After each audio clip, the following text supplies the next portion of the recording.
At first glance, this fight may come across as a simple afterthought, but the most interesting aspect about this battle between both of these rivals is how Zenitsu develops as a character. And not only is this interesting, but we see Zenitsu fight a reflection of his self during this fight with Kaigaku. And not only that, Kaigaku uses Black Lightning, which is easily the coolest ability we've seen yet in Demon Slayer. Not only that, but Kaigaku as a character probably has my favorite design of anyone throughout the entire series, but that's enough praise on his part. And with this fight, we see Zenitsu act in a way we are really not accustomed to. We see him get angry and see him start yelling at Kaigaku, which lets us understand how much Zenitsu's mentor really means to him, because not only did he teach him how to use a sword, but he pushed his life into a direction where Zenitsu could actually find fulfillment, satisfaction, and most importantly, happiness. And this is something that Kaigaku does not have. But this is due not only to his arrogance, but his cowardice.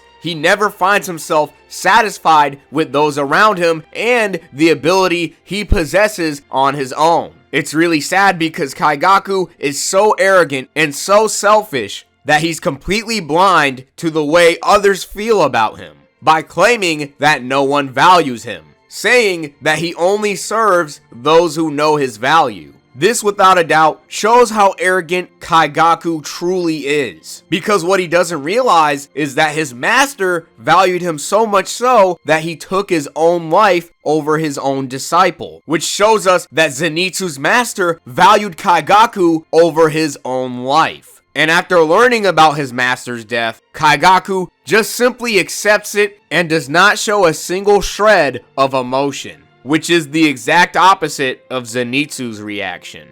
At this point, you may begin to notice a pattern in Kaigaku's speech. He goes on and on about not being valued, but little does Kaigaku begin to realize that he is the one who does not value others, because he believes that he is better than everyone around him. This fight in of itself does a lot for Zenitsu's character. Not only do we begin to understand how much love and admiration Zenitsu has for his master, but what Zenitsu says really begins to stand out. He stresses the fact that their master had died alone. And this is something that is very personal for Zenitsu. Growing up, he didn't have any parents and he had no expectations to live up to. He was considered to be useless and he lived a life without purpose. In the end, Zenitsu was alone. Of course, this was until he met his master, where his master actually gave him expectations and a dream to live up to, and he eventually was able to serve someone.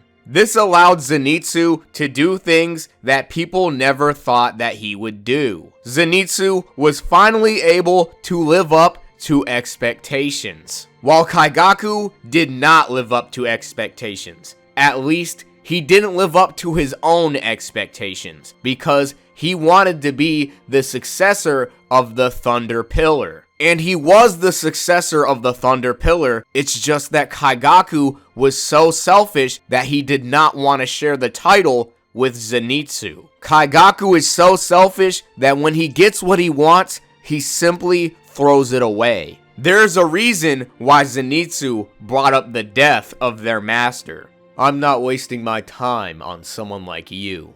Sensei is a great man, but Gramps, don't call him Gramps. It's too familiar. Zenitsu mentioned the death of their master because he knows how much Kaigaku values his master. So much so that he wouldn't even let Zenitsu address their master casually. But unfortunately, like all things Kaigaku wants, he eventually throws them away, and his master would be no different. If the old man is dead, fine! I did everything I could, but he wouldn't make me his successor. At every moment, I only serve those who know my value. He may have been a former hashira, but I have no use for a senile old man. Little does Kaigaku begin to realize that these are traits that he would inevitably develop from being a demon. These are traits that he would gain from Muzan. He says he no longer has any use for his master, and in that sense, he is just like Muzan, using others as tools in order to fulfill his own bidding, only to get rid of them when they're no longer useful. Kaigaku is quite simply a fool. He serves those who value him, yet he serves under Muzan, who would throw him away when he's no longer needed. Kaigaku is being used, and he doesn't even realize it. Zenitsu can only use the first form, while Kaigaku can use every other form. How does Zenitsu possibly stand a chance? Kaigaku immediately uses his fourth form of thunder breathing, which creates a giant mass of black thunder that spreads around everything in his path. And in an instant, he makes his way to Zenitsu. But Zenitsu's speed is in an entirely different league, and he cuts Kaigaku for coming too close to him. While fighting Zenitsu, Kaigaku begins to reminisce of a fight against a superior opponent he had before, which would be the same encounter that had caused him to become a demon in the first place. And in his thoughts, he begins to think about how worthless he thinks Zenitsu is. Kaigaku continues to mention how before he was not valued and had no worth, but he continues to think Zenitsu is worthless. What Kaigaku doesn't understand is that no one thinks he's worthless.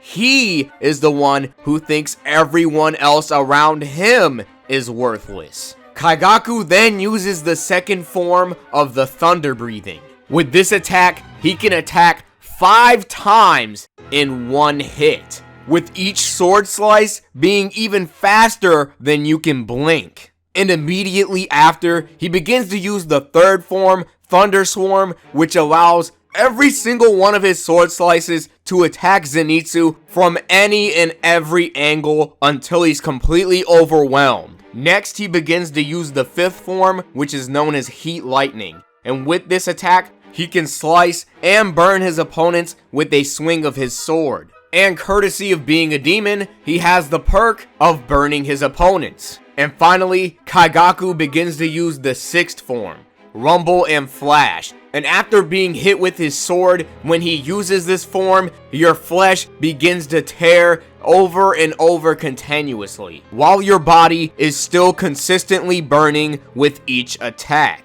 And after taking so many sword slices head on, Zenitsu begins to fall throughout the moving castle, while Kaigaku boasts over a win he thinks he already has, which leaves Zenitsu to really think about how much he truly cherished Kaigaku and the moments he shared with his sensei. This allows him to take inspiration because he learns from Kaigaku's example, and Zenitsu uses a form far beyond the first form he's accustomed to using, and that would be the seventh form, Honoi Kazuchi no Kami. And instantaneously, Zenitsu kills Kaigaku in one slice, with Kaigaku falling to his death, never fully realizing how much everyone around him truly valued him.